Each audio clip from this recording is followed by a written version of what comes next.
Hello, and how are you doing? And honor of Mother Winnie. This is going to be my episode recap of Summer House Mother's Vineyard, Season 2, Episode 4. And I'm not sure of the title, but everybody was crying. So what we're going to call this is the retort from Mia. Right? Mia be lying and Candace be crying. Because, baby, everybody was crying on this episode.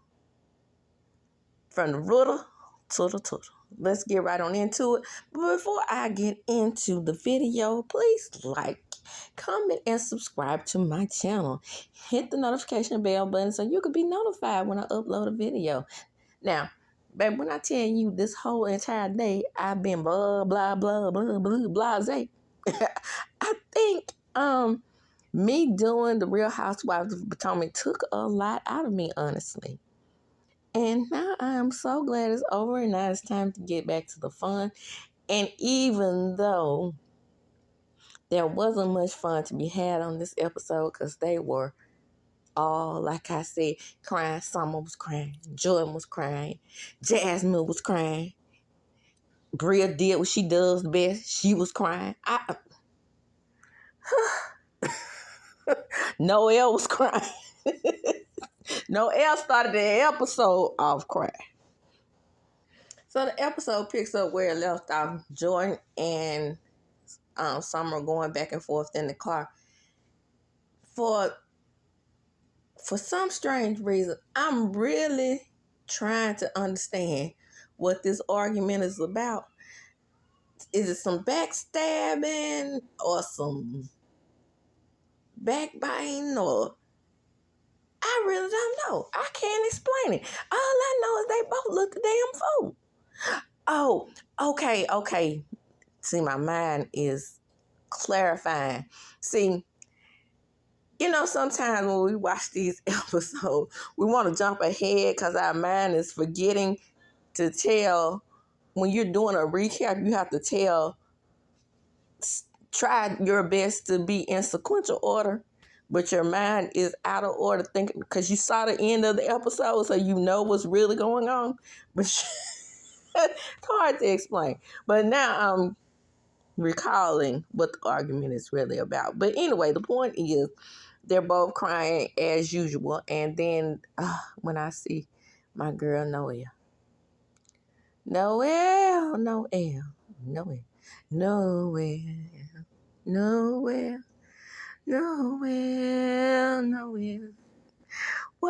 are you crying over that artsy Negro? What did I tell you, girl, about the artsy Negro? What did I tell you about the artsy Negro? They go around with all this fresh talk, that deep, mellow, I don't like to hurt the girls. It's not my, and by the way, I think I really confirmed that this dude is a Kappa.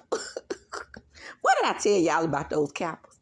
Huh? I told you from a previous Kappa. I can't even remember who it was. Was it Alex?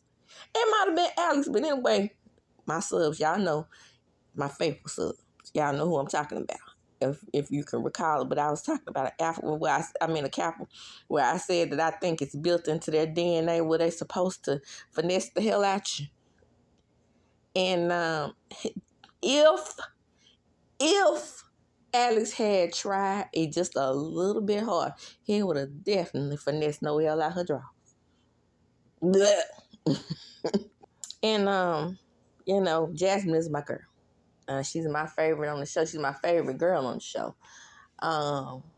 She wasn't last year. I mean, well, I guess she could have been if she wasn't trying to be Susie Homemaker for the military man over there. Now, he lived up to the stereotype of being a military man, calling the house of beans and whatnots. And then his spirit jumped off into her last episode, which it should have jumped off into her, because for the simple fact that Bria was not going to let it go unless she had Phil all off up in the house, pooping in the doggone toilets and not flushing. Because you knew he was going to come back and do the same thing. That's just stick. The man think he's funny. Okay? So anyway, she calls Jasmine, my girl. She calls her old boy FaceTime, and he's talking about how much he loves, and then she reveals that she's having a baby, which we kind of knew, didn't we? I mean, prior to me having the knowledge of her having a baby, I mean, the way Bria and Jordan were talking about her, you would have guessed it, right? And I would like Jordan if I didn't know what she was up to. Jordan is very, very manipulative and cunning. And we're going to see this later on in the episode. So, this is why my mind was ahead of itself. It's revealed by Jordan telling Preston that, or the house, people in the house, that she was there for Jordan when she was crying. And of course, Jordan thinks that she told people her personal business, which her personal business is that she has the alopecia. Girl. Now, this is what I don't understand about you reality stars. Did y'all forget y'all on camera? So, you would rather for how many people in the house? Let me see if I can name them. And this will be a challenge if I can. We have the guys. We have Amir, Preston, Nick, and Alex, the forgettable one. So, those are the 4 guys minus Silas, okay?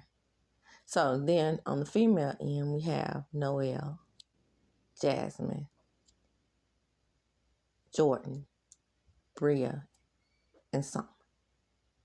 I think I have it. My point is, you would rather not have the 8 or 9 people in the house know what's going on with you versus America. Girl, you're a wackadoo. Oh, by the way, it's Bria's turn to have the dinner, and girl, she didn't cook nothing. I saw a bunch of chefs up in there. What is special about what she did? I thought the point of these things was to make a special dish.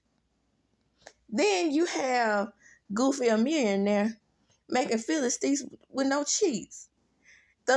Basically, I guess it was truly a Philly steak, because when I order Philly steak, I always say Philly steak and cheese, just to make sure we understand that the mozzarella and the cheddar cheese sprinkles have to be on the sandwich. Even though I've never eaten a Philly steak in Philly, the one with the greasy bags, Sonic does a pretty good job around here. So I can only imagine what they would taste like if I ate one, in real life from Philadelphia. But I have had one from Shy. Shy does a pretty decent job. Shy, Chicago. So she comes out with a bunch of damn llamas looking like a fool. She literally looked like a circus clown. I can't stand that demon. So a group of them go to church, and Noelle is feeling some kind of way because she wasn't invited. Shanice looks like a whore, as usual, going into the church. But I don't care, because I'm not church worthy. Because I don't do church or religion. Period. Don't. In the words of Chanel on Ayan. Okay? So, as far as I'm concerned, the people with the dresses down to the knees that's going into the church don't do nothing any different than Shanice does, except for having the dresses. Well, did I say the knees? I mean down to the ankles. Now, if you see one of them chicks with the blue jean dresses down to the ankles, ain't nothing but DIXs been up under them skirts. And I see it, but I see it. Easy access, really. They Shanice dress easy access. Me one of those girls with them kids' tennis shoes on and the skirts down to the ankles. And so we get into Noelle's package a little bit, and we learn a little bit more about her. And we found out that her daddy has abandoned her, and even though she tries with him, she gets no response. Let me just say this. Let me put on my former mental health worker's hat. When I was in the field, I have to always say I am, because once you are a mental health worker / social worker, the job will forever remain in your spirit. Okay? But let me say formally, it was hard for me to put myself in the children's shoes whose parents weren't there for them. It wasn't as hard for me to already have children in foster care. That's not what I'm saying.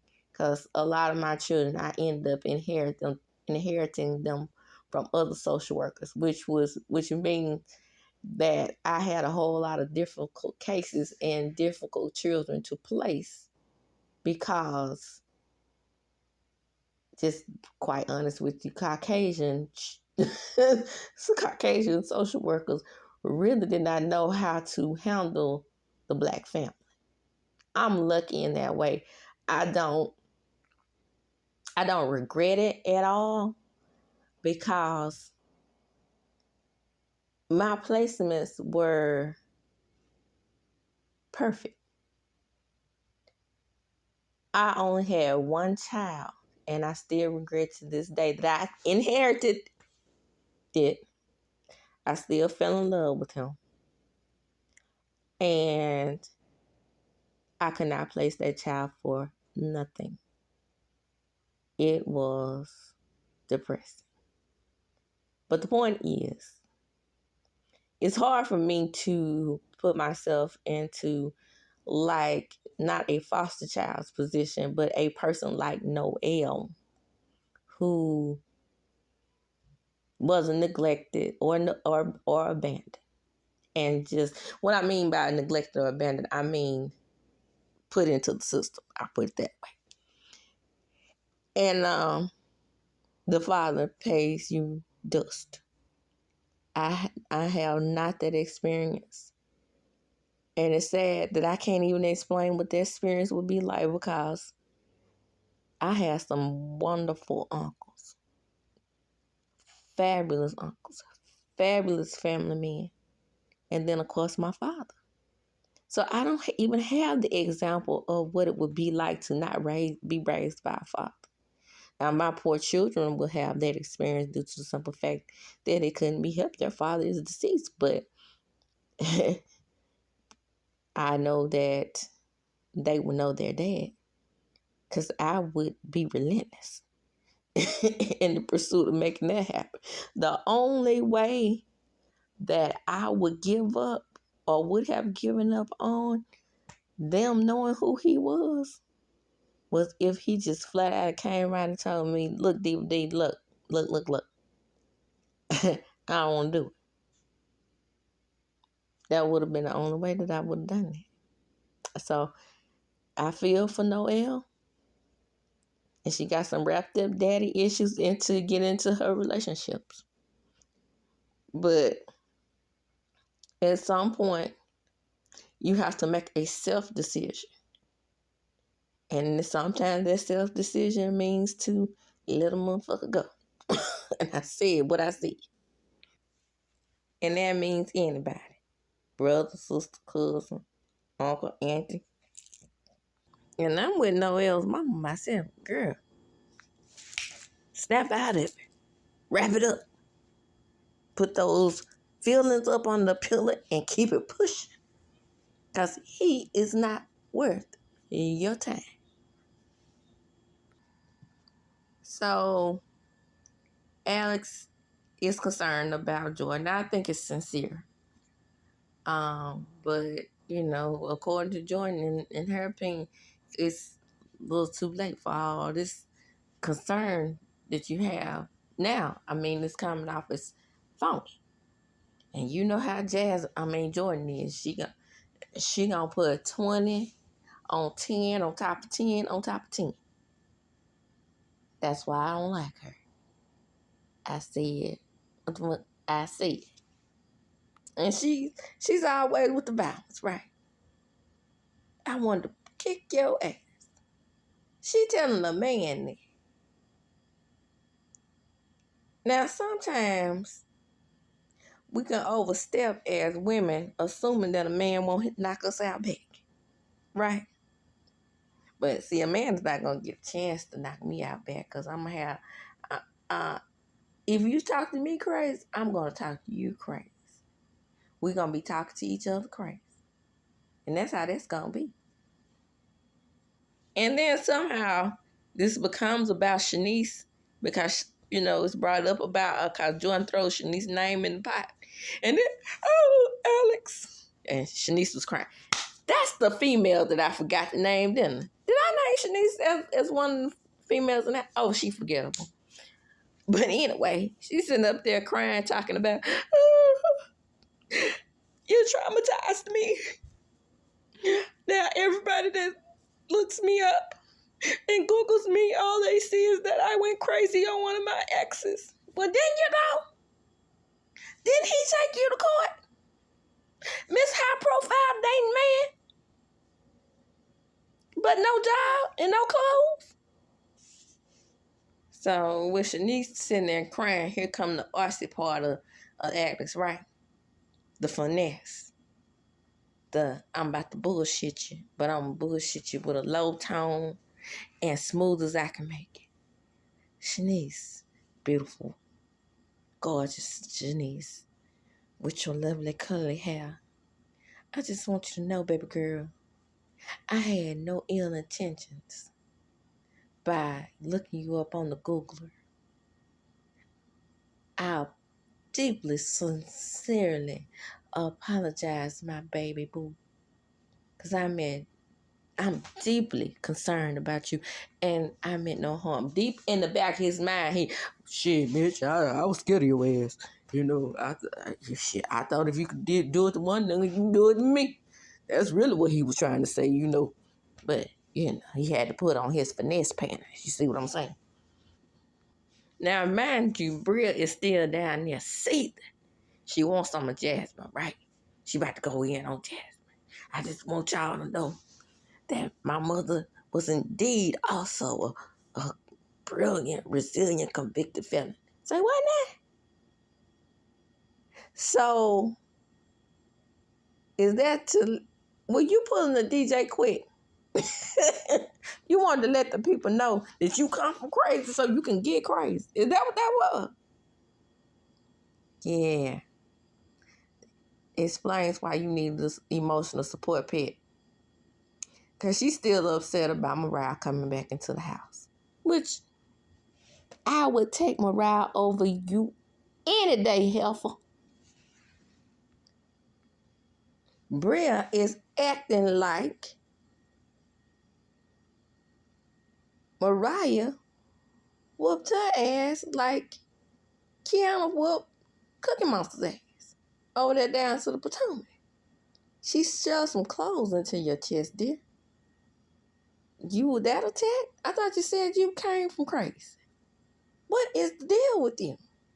Oh, you need that emotional support animal to balance you out. Because you is cuckoo for Cocoa Puffs on some serious shit. Bria is really, her real problem lies within the fact that she wants to control. She and Jasmine want to be the HBICs. And being that she can have the control, she wants Phil to come back in over Mariah. See how that works? See how she wants to shift the dynamic in the house, even though Jasmine is the person who brought them all together. Jasmine definitely. I'm saying it right. The pregnant one. I told y'all it's hard for me to do the big cast, but Jasmine brought them together. So therefore, it's only fair that she has someone in her corner, seeing as how the young lady with the debilitating alopecia disease, which they make great wigs for these days, by the way, is so depressed, but yet and still have sense enough to drag Jasmine every chance she gets. But that's neither here nor there. We have to take care of Bria. Bria is the one. And when I tell you that Bria is getting on Preston's mother sucking nerves, Preston is not here for it. Any of it. Then I saw the girls on Watch What Happened Live, and I saw Summer and Jasmine. It was Summer and Jasmine on Watch What Happened Live, and Jasmine like, none of us really know what Jordan's problem is. So I'm assuming that later on in the season we're gonna figure out more so, or get really more so into why Jordan has an issue with Jasmine. And like I said, from right here, looking on this couch right here, looking at the TV, it seems like her issue is simply she wants to be the HBIC. She cannot believe, well, here I go. Y'all ready for it? I'm going to do it. Yeah, and when I do get comments on my page, they always tell me, girl, you always tie my colorism, because I can see it. It seems like we have a dynamic here where Jasmine has the husband, Jasmine brought the group together, and then we have you a light brownish color over here, wondering how come I'm not doing all these things and how come she got her hair not done. I'm just saying. You know how the people say Bunny Blue can spot the gays and the lesbians from a mile away, and they get tired of it. I think I'm about to get to that point when people do comment on my page. Girl, that's all you talk about. Color is this, color is that. Well, if I can see it, I can see it. If Bunny can see lesbianism, she can see lesbianism. So the episode ends real nutty. Like I said, everybody was crying, but I'm going to talk some of Jasmine's emotions up to her being pregnant. And that's going to be the end of this episode recap. Come on in. Please like, comment, and subscribe to my channel. Hit the notification bell button so you can be notified when I upload a video. And as I do, when I close, I'm going to chuck them up. Deuces!